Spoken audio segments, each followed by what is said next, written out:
slight change of location, sorry.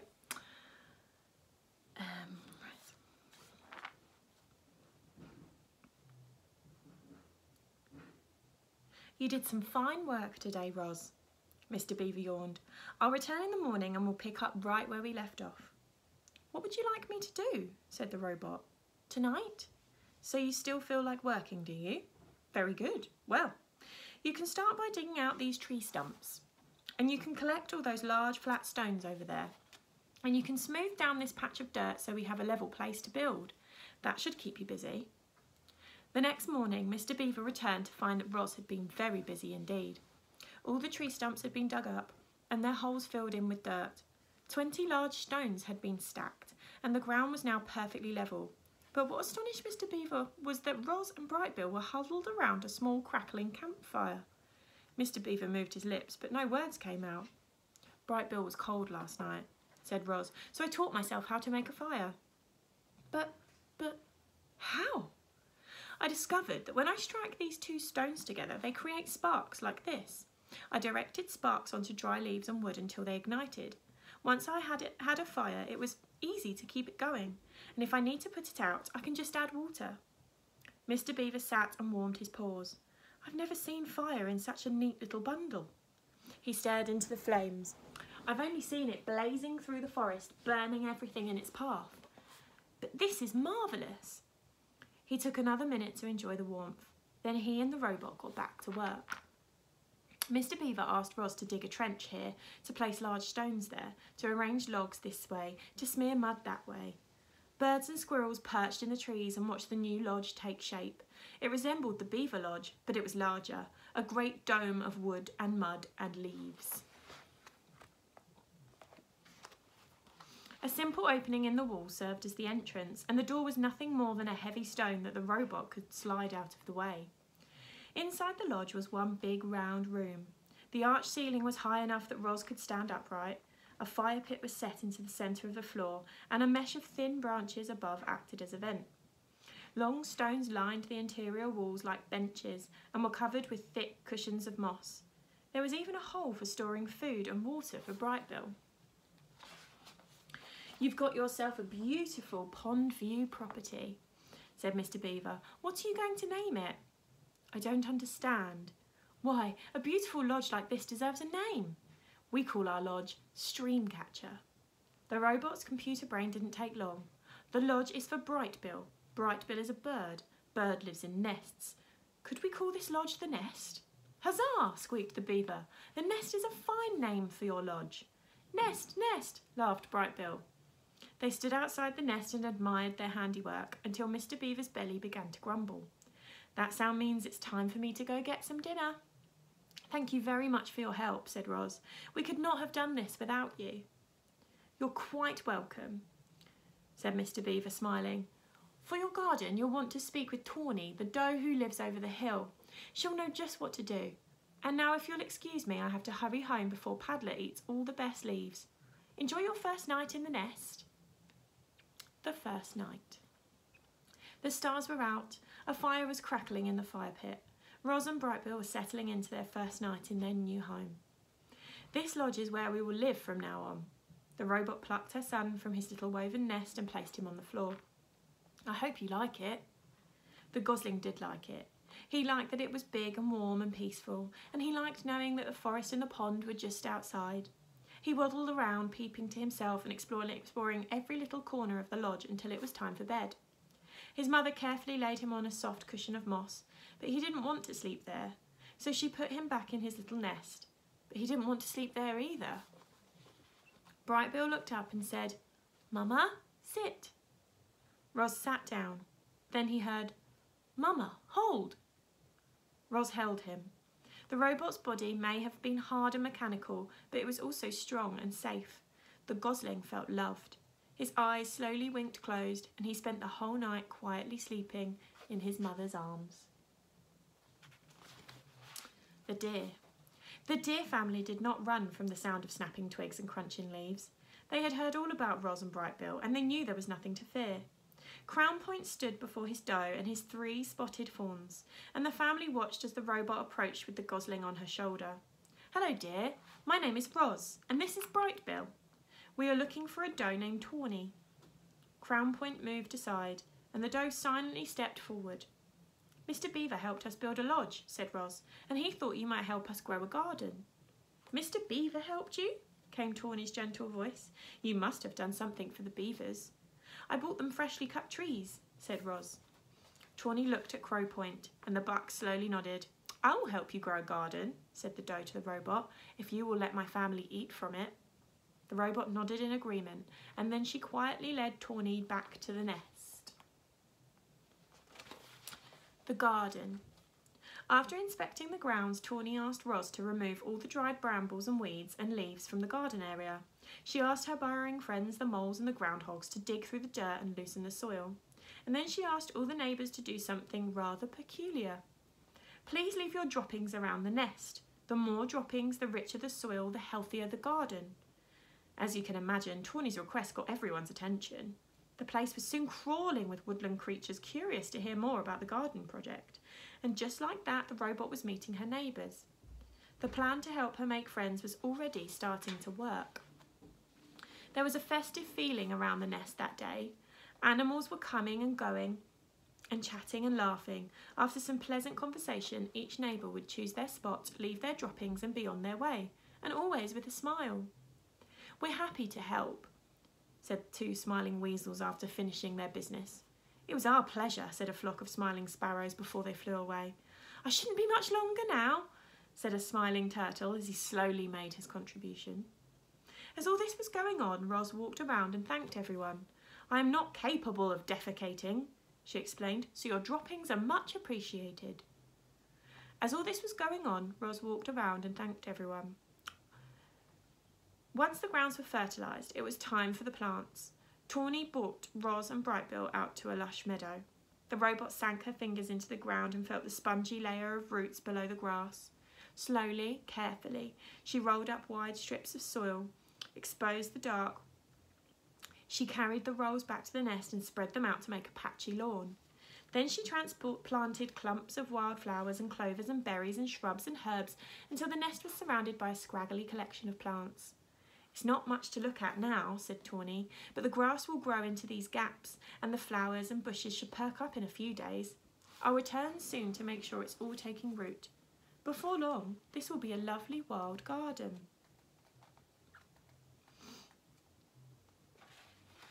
The mother. Like most goslings, Brightbill followed his mother everywhere. He was a slow, tottering little thing, but Roz was rarely in a hurry, and together they loved meandering along the forest paths and around the banks of the pond. However, they spent most of their time right in their own garden. You see, the garden was no longer scraggly. Thanks to the robot's careful attention, it was now bursting with colour and scents and flavours. Clearly, Roz was designed to work with plants. Oh, Roz, you've been busy, said Tawny as her family grazed on the wonderland of growing things. This garden is glorious. You'll be seeing quite a lot of us around here. Tawny meant what she said. Each morning around daybreak, Roz and Brightbill would hear quiet-footed steps outside the nest, and there would be Tawny and Crown Point and their fawns, Willow, Thistle and Brook, happily nibbling on the garden. The deer weren't the only regular visitors. The beavers became quite fond of gnawing on a certain handy shrub at the edge of the garden. Dig Down, the old groundhog, popped up to munch on berries. Broadfoot, the giant bull moose, came by to chew on tree shoots, and of course bees and butterflies were there every day, happily floating through the flowers. There always seemed to be friendly animals hanging around the garden. It was amazing how differently everyone treated Roz these days. Animals who once ran from the robot in fear now stopped by the nest just to spend time with her. The neighbours smiled and waved whenever Roz and Brightbill wandered past, and at the dawn truce the other mothers were eager to share their parenting advice. Make sure Brightbill gets plenty of rest. A tired gosling is a cranky gosling. When the wind starts blowing from the north, you must immediately get Brightbill to safety. North winds always bring bad weather. You'll never be the perfect mother, so just do the best you can. All Brightbill really needs is to know you're doing your best. No gosling ever had a more attentive mother. Roz was always there, ready to answer her son's questions, or to play with him, or to rock him to sleep, or to whisk him away from danger. With a computer brain packed full of parenting advice and the lessons she was learning on her own, the robot was actually becoming an excellent mother. The first swim.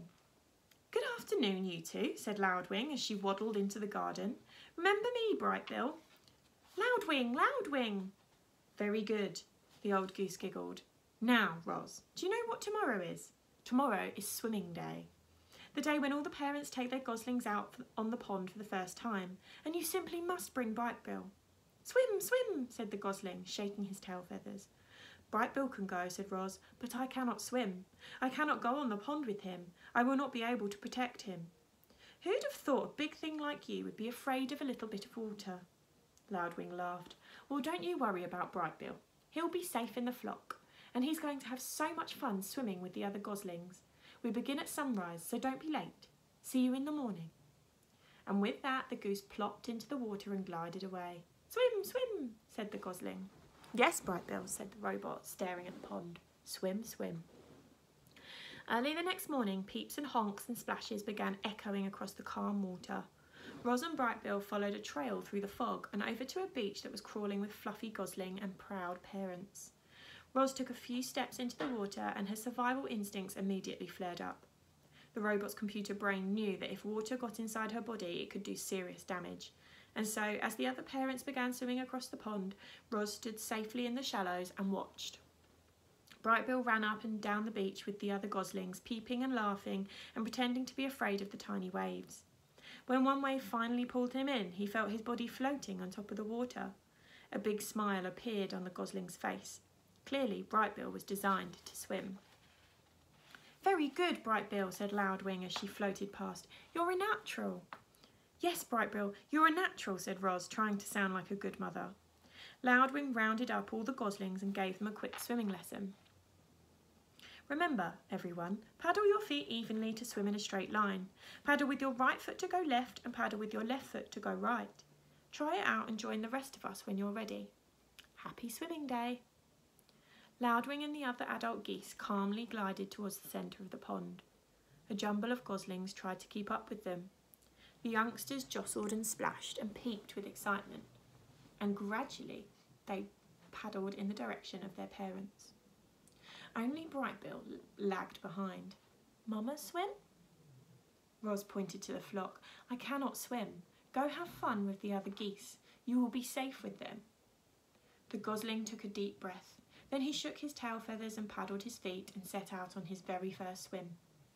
He drifted too far to the left, then he drifted too far to the right, but his feet just kept paddling until he caught up to the other goslings. Ros spent the morning watching her son swim around and around, and as she watched him, she felt something like gratitude. Thanks to Brightbill, the robot now had friends and shelter and help. Thanks to Brightbill, the robot had become better at surviving.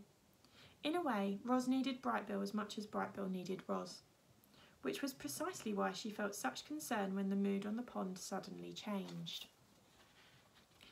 One moment, everything was tranquil, and the next moment, the geese were in a panic. Something was violently sloshing through the group. It was Rockmouth, the giant toothy pike. The fish had been a problem in the pond for as long as anyone could remember. But he'd never attacked goslings before. All the parents immediately went to protect their young. All the parents except Ros. The robot could only stand in the shallows and watch as the son left the other geese behind and desperately swam towards his mother. Swim to me, Brightbill, quickly! The gosling kicked as fast as he could, but alone on the water he made an easy target. The pond rippled as Rockmouth slashed below the surface. Mama, help! Squeaked Brightbill. The robot was terribly conflicted. Part of her knew she had to help her son, but another part knew she had to stay out of deep water. Her body lurched forward and then backward again and again as she struggled to make a decision. And then Loudwing came to the rescue. Rockmouth, don't you dare harm that little darling. The old goose fluttered over and splashed down right on top of the fish. Leave him alone. She pecked and kicked and beat her wings against the fish until he surrendered to the murky depths of the pond. Loudwing escorted Brightbill back to the beach, and a minute later the gosling was in his mother's arms, safe and sound. Rockmouth isn't as dangerous as he seems, said the goose out of breath, but I think that's enough swimming for one day. The gosling grows. Brightbill soon forgot about the incident with Rockmouth, and he spent his mornings cruising around the pond with the other goslings. He was becoming a great little swimmer. He was also becoming a great little speaker. "Hello, my name is Brightbill," he said to anyone who would listen. The Gosling was small for his age, and he always would be, but he was growing bigger and stronger by the day. His increasing size was matched by his increasing appetite. He gobbled down grass and berries and nuts and leaves. Sometimes he'd snack on little insects. If it was edible, Brightbill would eat it. And even if it wasn't edible, he might eat it anyway. Ros felt something like fright the time she saw Brightbill swallowing pebbles on the beach. She was holding him upside down, hoping the pebbles would fall out of his mouth, when Loudwing stepped in. "Put the Gosling down," said the goose with a laugh. "It's perfectly natural for Brightbill to eat a few pebbles. They'll help him digest his food, but not too many, okay?"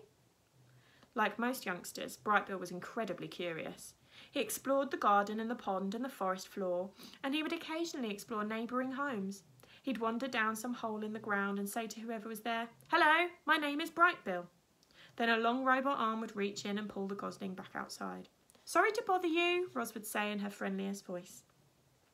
The mother and son slipped into a good nighttime routine. While the Gosling slept, the robot might tend the fire if it was cool out, or gently fan him if it was warm.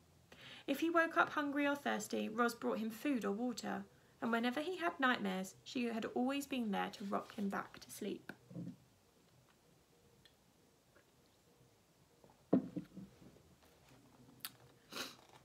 The Squirrel. A small squirrel was scurrying through the garden. Brightbill had never seen her before. He peered out from the nest and watched her bounce across the lawn. After a minute of spying, the Gosling shook his tail feathers and waddled outside. "Hello, my name is Brightbill." The squirrel froze. Then she slowly turned around, and then she started to talk. "Hi, Brightbill. My name is Chit-Chat, and I'm a 12-and-a-half-week-old squirrel, and I'm new around here, and your home is really big and round, and I don't understand why smoke sometimes comes out of it." Reader, I'm not quite sure how Chit-Chat got enough air into her lungs to go on like that, and I'm not quite sure how Brightbill had the patience to listen, but he stood there and politely nodded as Chit-Chat rambled on and on and on. "And sometimes I see you waddling behind your funny-looking mother, and you seem so nice that I thought I'd come down and introduce myself, but now I'm nervous and I'm talking too much, and my name is Chit-Chat, and I think I said that already." There was a pleasant silence. Brightbill stood on one foot for a moment. Then the Gosling took a deep breath and said, "It's very nice to meet you, Chit-Chat. I don't think you talk too much. I think you talk just enough, and I like you, so let's be friends." A big smile appeared on the squirrel's tiny face. For once, Chit-Chat was speechless. The new friendship. Chit-Chat wasn't speechless for long. She'd already been alive for a whole 12-and-a-half weeks, and she wanted to tell Brightbill about every exciting thing and every boring thing that had ever happened to her. And so, as the new friends played and explored and ate together, the squirrel shared her stories. "I was born on the other side of the hill, and then last week I decided I was ready to build my first dray, which is what you call a squirrel nest, and now I live in that tree with the weird bump in its trunk," she said while the two of them kicked pebbles into the pond.